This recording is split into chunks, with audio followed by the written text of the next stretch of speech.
ADHD Awareness Month.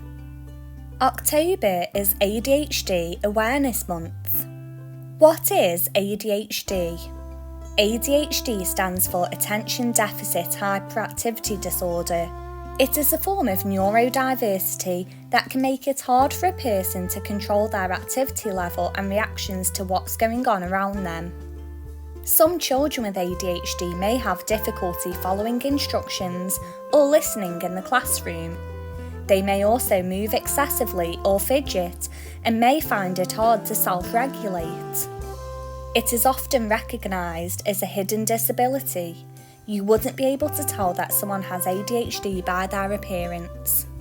There are lots of positives to having ADHD, such as being creative, imaginative and quick thinking, as well as being good at problem solving. People with ADHD may also be laser focused and complete tasks quickly. Types of ADHD. There are 3 main types of ADHD.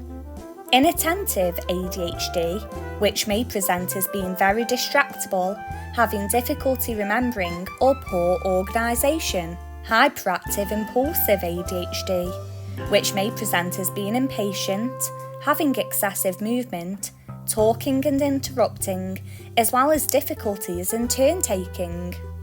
Combined ADHD, which is a combination of the above.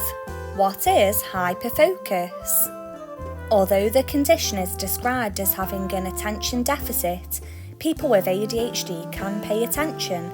However, they may find it challenging to focus their attention on things they're not very interested in. People with ADHD can pay a lot of attention to things and activities that they find really interesting or that have an exciting reward.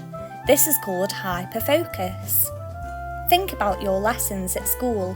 There will be some that you find more interesting than others and therefore easier to concentrate in. What is executive functioning? Executive functioning is the way that your brain plans and organises itself.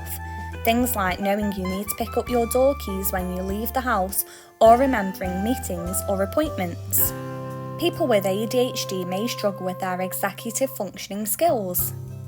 They may do things like lose possessions, forget things, find it difficult to give their homework in on time, be late for school or social activities, have trouble prioritising tasks, for example, spend hours looking for something they need in a month's time when they have homework to do that is due in tomorrow. How can you help? Be patient and understanding with friends and classmates who have ADHD. You may need to repeat yourself or check they have understood what you have said. Some people with ADHD may find it difficult to understand rules and wait their turn. They may find it challenging if they lose when playing a game. People with ADHD may need a quiet space to calm down, or they may need time out of the classroom. You can help them find a safe space and let a teacher know where they are. They may also seek out activities to meet their sensory needs, such as running around the playground or using a fidget object. Not all people with ADHD will be the same. Everyone is different and unique with their own talents, interests and qualities. Thanks for joining us to find out about ADHD. See you next time.